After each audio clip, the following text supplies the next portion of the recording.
Do you guys remember this scene from Fight Club? You are not your job.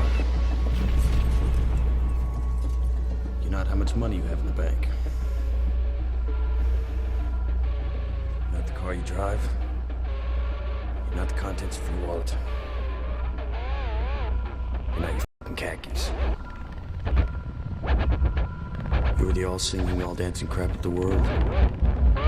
Well, I'm sure you thought you would never hear a guy who was into menswear agree with Tyler Durden on this one, but you know what? I think he is almost 100% right on it.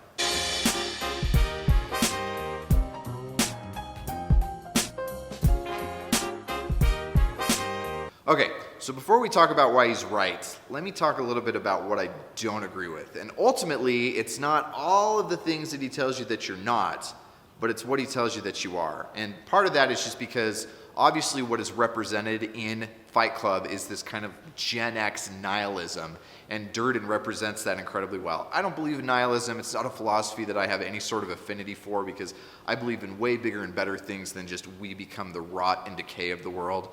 But that aside, let's talk about why you are not your khakis. The big problem with this, whether your identity is wrapped up in the clothing that you wear, the car that you drive, the friends that you have, or the contents of your wallet, whatever it may be, is that it conflates cause and effect.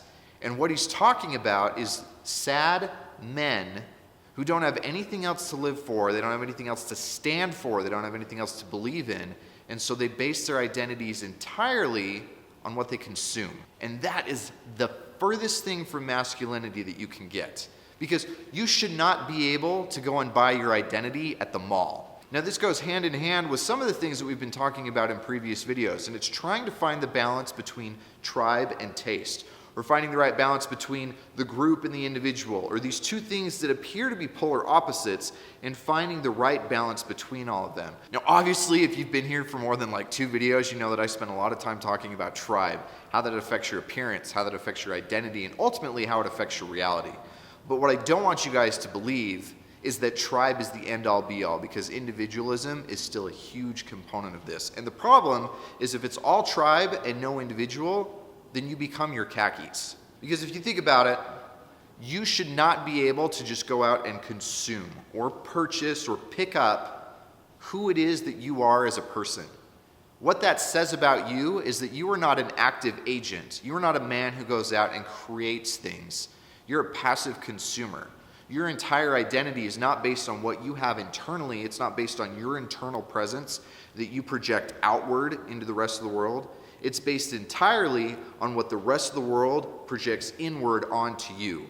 And there's a very, very big problem with that for us as men. Because if you can't project what you are into the world around you, you'll never have influence. You'll never have presence. You'll never be able to lead. You'll never even be able to effectively follow. All you become is an automaton for other men who are more powerful, more capable, more fulfilled, and happier than you are. Now, all that said, I can certainly sympathize with why people feel this way, or why this stuff ends up happening. Think about what makes you different from anybody else in the world. And I don't even necessarily mean like the world in general, but just the Western world.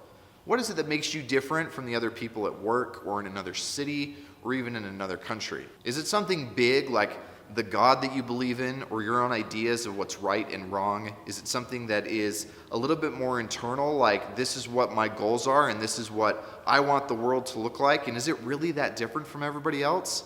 Odds are probably not. In reality, the only real differences between us and all of the other tribes around us are superficial things. It's things like what we do for a living, or the kind of clothing that we wear, or the programs that we watch on TV, or the music that we listen to. It's largely very superficial. These different tribes, I mean, really if you get down to like the difference between CrossFit and powerlifting, those are not fundamentally different tribes.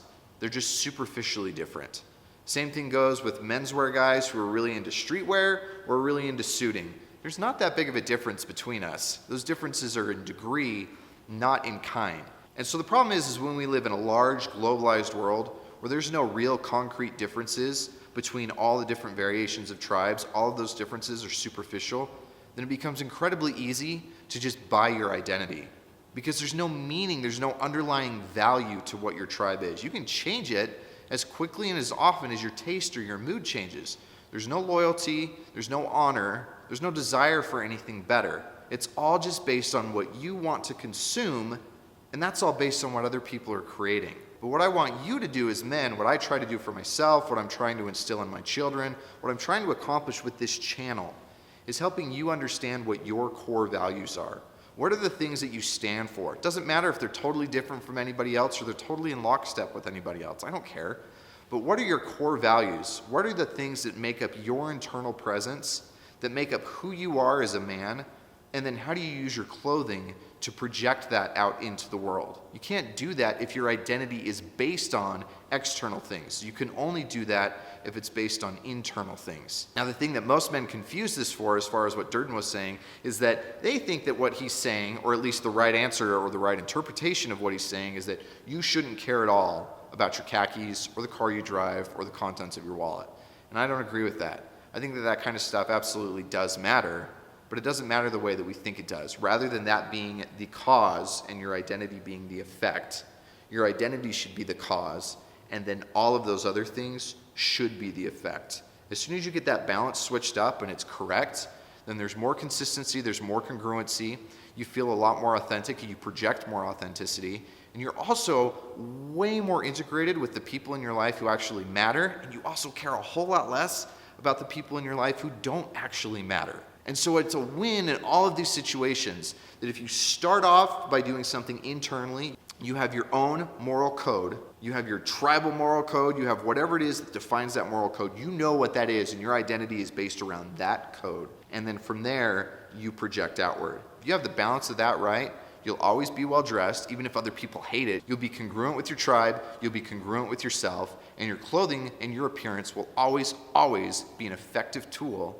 to help you accomplish other, much bigger, much more important goals in your life. I want to hear what you guys have to say about this. Have you been through stages in your life where you wore your khakis, where your identity was based on what you purchased and what you wore, rather than what you purchased and what you wore being a reflection of an already established identity? Leave me a comment below. I'll talk to you guys on the next one.